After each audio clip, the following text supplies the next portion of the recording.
कब तक आईएमएफ के दर पे पड़े रहेंगे, कब तक सऊदी अरब से मांगते रहेंगे, कब तक चाइना के पांव चाटते रहेंगे।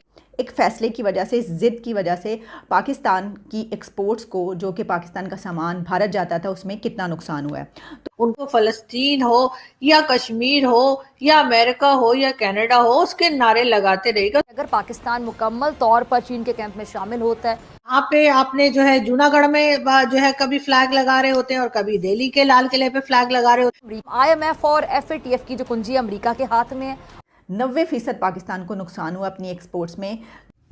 भारत की सब सुनते हैं और ये बड़ी एक ओपन सीक्रेट है कि भारत की बात सारे कंट्रीज, पूरी दुनिया की कंट्रीज इसलिए सुनती हैं कि भारत पैसे रखता है, भारत के पास पैसा है। यहाँ पे आपने जो है जूनागढ़ में जो है कभी फ्लैग लगा रहे होते हैं और कभी दिल्ली के लाल किले पे फ्लैग लगा रहे होते हैं। दिल्ली में ही है ना लाल किला, कहीं और हो तो प्लीज आप लोग अपने हिसाब से जहां है वहां समझ लिएगा। मैंने कहा मेरे ख्याल दिल्ली में ही है।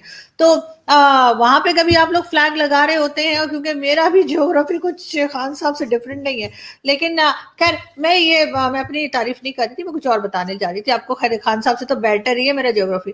खैर मैं ये बता रही थी कि बिल्कुल शौकत तरीन साहब, इकोनॉमी पे काम कीजिए, पाकिस्तान को पैसों की जरूरत है। कब तक आईएमएफ के दर पे पड़े रहेंगे, कब तक सऊदी अरब से मांगते रहेंगे, कब तक चाइना के पांव चाटते रहेंगे। तो बिल्कुल अपनी इकोनॉमी पे काम कीजिए, कोई चीज आप यहाँ बनाइए। फुटबॉल के अलावा, एक फुटबॉल ही है जब आप बताते हैं हर किसी को जी हमने फुटबॉल बनाई है, फुटबॉल के अलावा भी कोई चीजें बनाए ताकि लोग हमसे वो चीज लें और हम कुछ इंपोर्ट एक्सपोर्ट में भी एक्सपर्ट हो जाएं और पाकिस्तान की इकोनॉमी को बेहतर किया जा सके।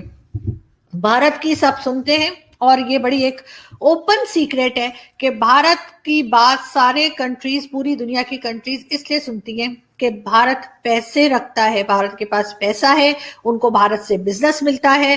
वो भारत के साथ बात करते हैं तो उनको मालूम होता है कि कोई ना कोई चीज, कोई ना कोई प्रोडक्ट जो है वो हमारे यहाँ की बिक जाएगी, या फिर ये कि भारत के यहाँ से कोई ना कोई ऐसा आएगा जो एजुकेशन में बहुत हाईली एजुकेटेड होगा और कुछ ना कुछ काबिल होगा, जिसको हम अपने सीईओ लगा देंगे। हमारे यहाँ तो काबिलियत नाम की कोई चीज फिलहाल तो हमें नजर आई नहीं है। थोड़ी बहुत जो थी एक आदमी, तो वो बाहर चले गए और पाकिस्तान के लिए जाहिर है काम नहीं कर रहे, बाहर ही हैं और इसी किसी और कंट्री में यानी वो अपनी सर्विसेज दे रहे हैं, क्योंकि यहाँ पर आपने ऐसा कोई मौका या ऐसा कोई अपॉर्चुनिटी रखी ही नहीं कि कोई यहाँ पर रुकना चाहे।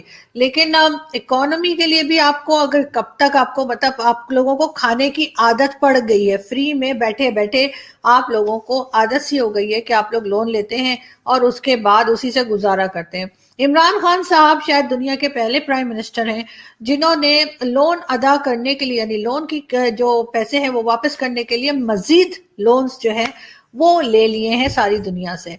और शायद इमरान खान साहब जो हैं पहले प्राइम मिनिस्टर हैं दुनिया के जिन्होंने चोरों को पकड़ने के लिए अपने इर्द गिर्द भी चोरों का एक टोला जमा कर लिया है।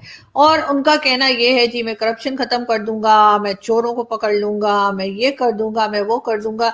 लेकिन मेरे ख्याल है कि शौकत तरीन साहब बिल्कुल सही बात कर रहे हैं और वाकई में 20 से 30 साल पाकिस्तान को कुछ नहीं करना चाहिए, सिर्फ और सिर्फ अपनी इकोनॉमी पे काम करना चाहिए। 20-30 साल के बाद अगर आप अपनी इकोनॉमी को स्टेबल कर पाए तो उसके बाद जो है वो फलस्तीन हो या कश्मीर हो या अमेरिका हो या कनाडा हो, उसके नारे लगाते रहेगा। उसे नारे लगाने में अभी भी कोई हरज नहीं है, इसलिए कि किसी को कख फर्क नहीं पड़ता आपके इन नारों से।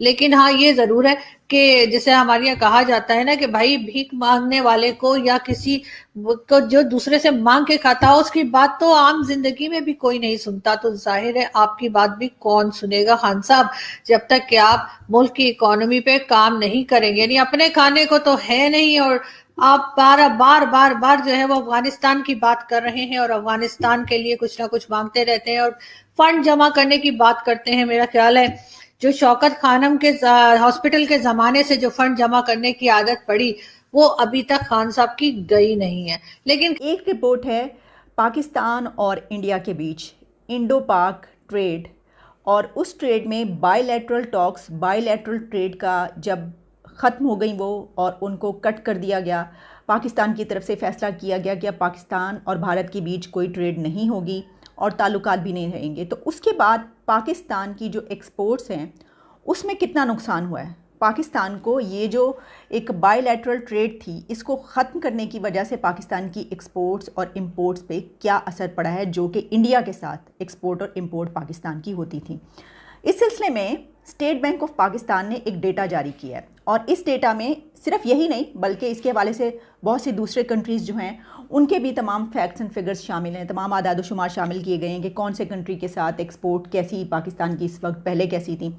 लेकिन मैं इस वक्त सिर्फ इंडो पाक के हवाले से बात करूँगी। इंडिया और पाकिस्तान के बीच बायलैटरल ट्रेड जो कि पाकिस्तान की तरफ से उसको मनक़ते कर दिया गया, ख़त्म किया गया एक कश्मीर पॉइंट की वजह से, कि क्योंकि कश्मीर पे हम समझौता नहीं कर सकते और कश्मीर तो हमारी शह रग है।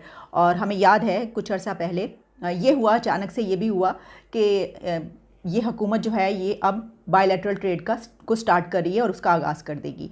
और बल्कि प्राइम मिनिस्टर इमरान खान की तरफ से यहाँ से एक ट्वीट गई, फिर उधर से भी मेरा ख्याल है कि पीएम मोदी की तरफ से एक ट्वीट इस तरह की आई। लेकिन उसके बाद ये सब इंतज़ार में थे कि अब कैबिनेट में डिसीजन होगा और फिर ये देखा जाएगा। लेकिन फ़ैसला क्या हुआ कि नहीं, हम बायलैटरल ट्रेड शुरू नहीं कर सकते, ये जो है ये इसी तरह रहेंगी और बिल्कुल हमारी कोई ट्रेड नहीं होगी। और इसकी वजह यह कि जब तक वहाँ पर 370 का फ़ैसला वापस नहीं लिया जाता तब तक हम अपनी ट्रेड स्टार्ट नहीं करेंगे। तो मैं आपको अब ये बताना चाहती हूँ कि इस एक फ़ैसले की वजह से, इस ज़िद की वजह से पाकिस्तान की एक्सपोर्ट्स को, जो कि पाकिस्तान का सामान भारत जाता था, उसमें कितना नुकसान हुआ है।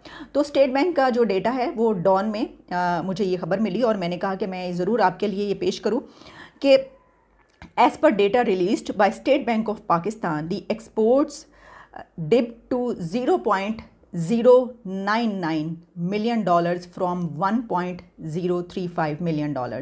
यानी एक कहा गया है कि Pakistan export to India dipped 90.4% after suspension of trade ties between India and Pakistan. तो इसका मतलब ये हुआ कि 90% पाकिस्तान को नुकसान हुआ अपनी एक्सपोर्ट्स में, जो कि पहले एक तो हमारी एक्सपोर्ट्स हम जानती हैं कि कितने थोड़ी सी तो हैं, हम मुकाबला तो करते हैं इंडिया से, हम बांग्लादेश से, बल्कि हम तो सुपर पावर से भी मुकाबला करने पर आ जाते हैं। हम तो कहते हैं कि पूरी दुनिया हमारे सामने चीज़ क्या है। लेकिन ये इस वक्त जो हम बात कर रहे हैं कि पाकिस्तान के ये जो एक बायलैटरल ट्रेड को ख़त्म किया गया भारत और पाकिस्तान के बीच, उसकी वजह से पाकिस्तान की एक्सपोर्ट को 90.4% जो हैं वो कम हुई हैं और नुकसान हुआ है। इसी तरीके से हम इंपोर्ट्स की अगर बात कर लें तो imports from India also sank to 14.9%, और वो जो हैं वो पहले 49% कुछ होती थी और अब 42.582% इस तरीके से हो रही हैं। उसमें काफ़ी कम जो है वो फ़र्क है।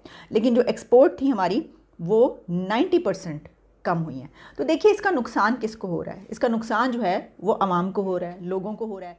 इस वक्त जो सिचुएशन है पाकिस्तान की आवाम की कि डॉलर आसमान को छू रहा है और उसी तरीके से इन्फ्लेशन भी आसमान को छू रही है। गैस के लिए आप ये कह रहे हैं, इस वक्त इस मुल्क के लोगों की सिचुएशन ये है कि डॉलर आसमान को छू रहा है, इन्फ्लेशन आसमान को छू रही है, हर चीज़ इतनी महंगी हो चुकी है जो कि एक आम आदमी की ख़रीद से बाहर हो चुकी है।